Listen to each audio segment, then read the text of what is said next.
Hello student, very warm welcome in Prachi foundation online classes. And student, आज हम अपने new chapter synthetic fibres and plastic के साथ, और ये हमारा लेक्चर नंबर 1।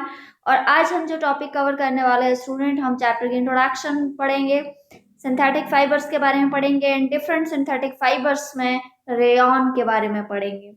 तो आज का चैप्टर बहुत ही ज्यादा इंपॉर्टेंट है, इसीलिए इम्पॉर्टेंट इसलिए है क्योंकि आज इसकी शुरुआत होने वाली है, और जब शुरुआत अच्छी हो तो चैप्टर जो है वो बहुत अच्छे से कंप्लीट होता है। और हमारे मेन कोशिश बच्चों यही रहती है कि हम कॉन्सेप्ट पे ज्यादा फोकस करें। ठीक है, तो सबसे पहले बात करते हैं फाइबर्स होता है क्या है। ठीक है, तो एक फाइबर की अगर हम बात करें तो एक पतला सा एक थ्रेड यानी धागा जैसा एक स्ट्रक्चर होता है। फाइबर्स हमारे कौन कौन से हो सकते हैं? हमारे पास जूट फाइबर हो सकता है, कॉटन फाइबर, वूल फाइबर, सिल्क फाइबर। आपने बहुत सारे फाइबर के बारे में सुना होगा। तो इन फाइबर्स को या तो प्लांट फाइबर कहते हैं या फिर इनको बोलते हैं एनिमल फाइबर। ये इस बात पर डिपेंड करता है बच्चों कि ये फाइबर कहाँ से लिए जाते हैं, यानी इनका जो सोर्स है वो क्या है।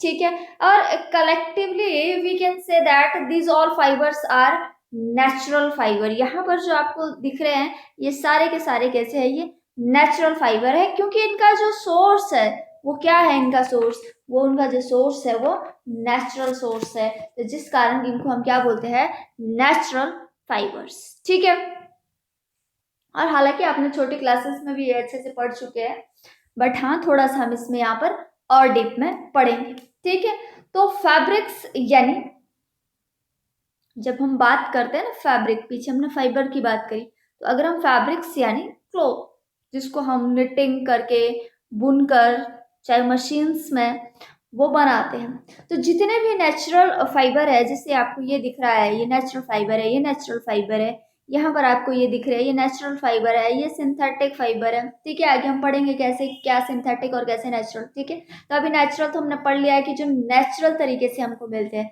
तो जितने भी नेचुरल फाइबर है उन्हें यूज किया जाता है फैब्रिक्स बनाने के लिए, यानी क्लोथ्स बनाने के लिए।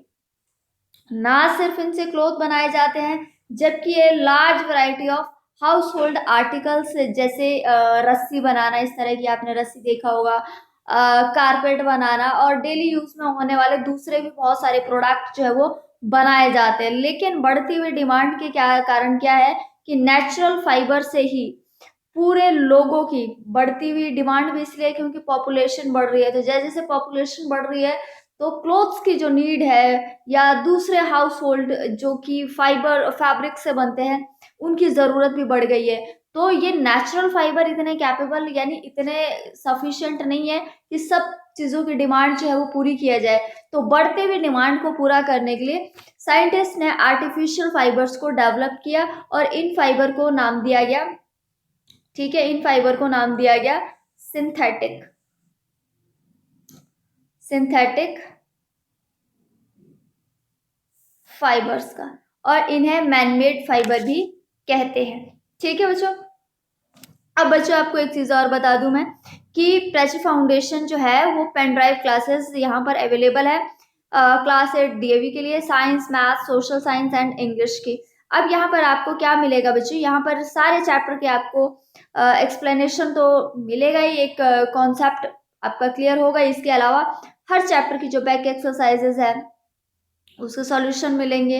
इनसाइड से चैप्टर को मैं आपके क्वेश्चन बना के आपको उसको सॉल्व करके दिया जाएगा, और साथ में हर एक चैप्टर की आपको प्रैक्टिस वर्कशीट मिलेगी, जिससे क्या होगा कि आप हर चैप्टर जो भी आपने अच्छे से समझा है जब आप उसके क्वेश्चन आंसर सॉल्व करोगे खुद से, तो क्या होगा, वो चैप्टर जो है आपका हमेशा के लिए आपके दिमाग में जो है वो भूल नहीं पाओगे ऐसे चैप्टर्स को। ठीक है, तो चलिए आगे बढ़ते हैं।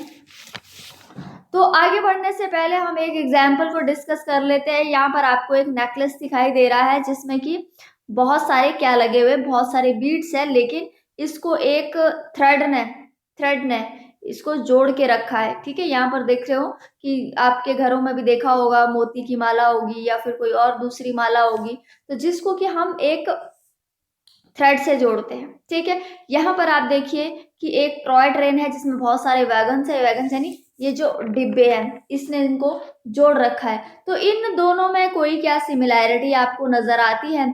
तो यहाँ पर दोनों ही केसेस में क्या है, एक चेन बन रही है, ठीक है, चाहे वो बीड्स की चेन हो या फिर यहाँ पर वो वैगन्स की चेन हो। तो हमारा जो आगे का जो कॉन्सेप्ट है वो इसी बात पर डिपेंड करता है कि मैंने ये बात क्यों बोली है।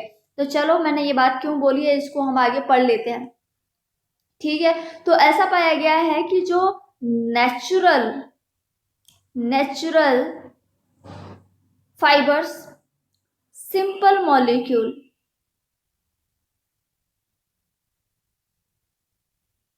सिंपल मॉलिक्यूल्स मोनोमर्स से मिलकर बने होते हैं।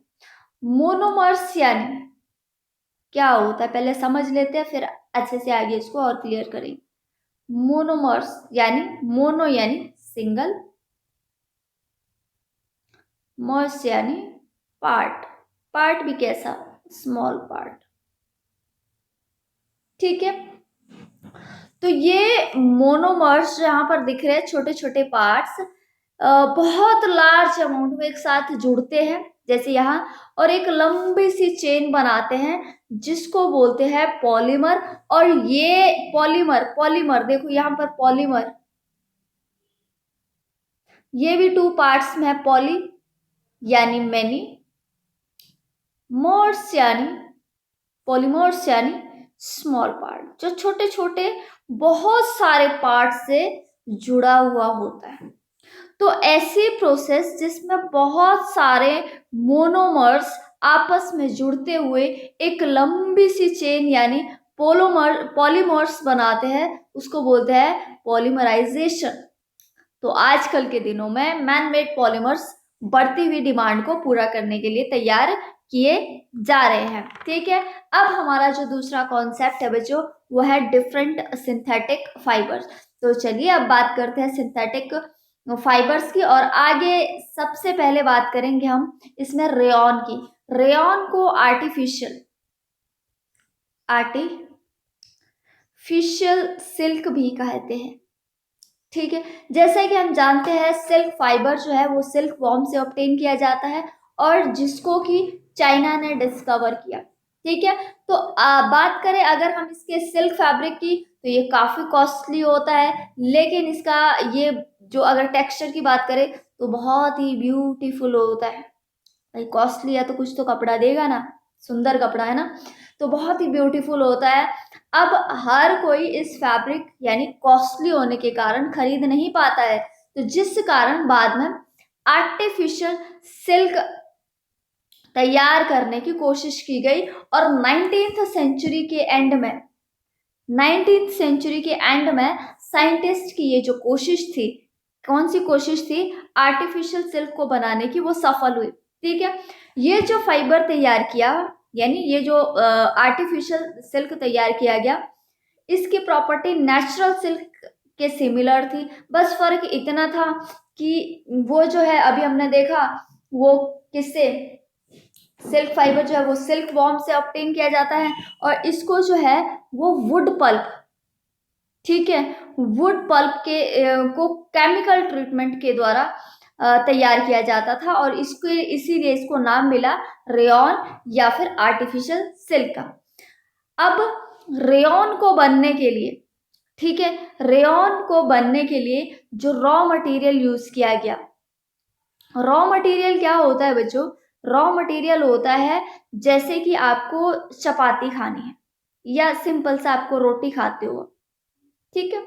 अब रोटी का रॉ मटेरियल क्या हुआ, आटा यानी फ्लोर, प्लस उसमें वाटर यूज करोगे, ठीक है, ये इसका रॉ मटेरियल है, ठीक है।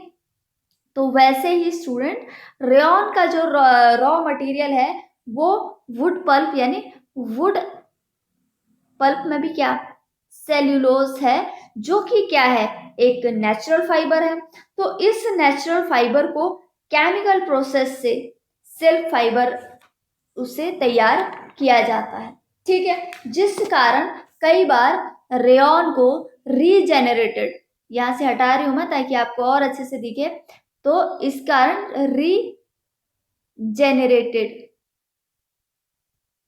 जेनेरेटेड फाइबर भी कहा जाता है, ठीक है। इसीलिए ये जो रेयॉन फाइबर है, ये जो रेयॉन है वो पूरी तरह से आर्टिफिशियल नहीं है, क्योंकि इसका जो रॉ मटेरियल है वो नेचुरल फाइबर है। हमने पीछे पढ़ा था ना, वुड सेल्यूलोज या फिर वुड पल्प भी याद रख लो, इतना भी काफी है।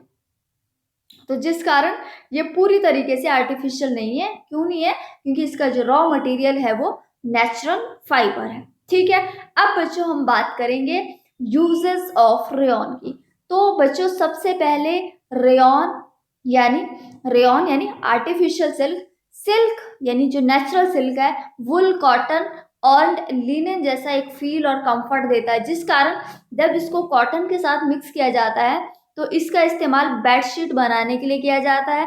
और जब इसको वूल के साथ मिक्स किया जाता है, वूल प्लस रेयॉन, तो इससे जो है वो कारपेट बनाया जाता है। यहाँ पर बेडशीट कैसे बनी? कॉटन प्लस रेयॉन को मिक्स करके। ऐसे बहुत सारे इसमें और भी दूसरी चीजें मिक्स की जाती है और अलग अलग तरह की चीजें बनाई जाती है। ठीक है। इसके अलावा जो रेयॉन होता है बच्चों, काफी स्मूथ, सॉफ्ट और कंफर्टेबल फैब्रिक है, जैसे हमने पढ़ा। इसके अलावा इसको डिफरेंट कलर्स में भी डाई किया जाता है और अलग अलग कलर में इसको वियर किया जाता है, यानी बनता ही है ये, तो इसलिए वियर भी किया जाता है। ठीक है।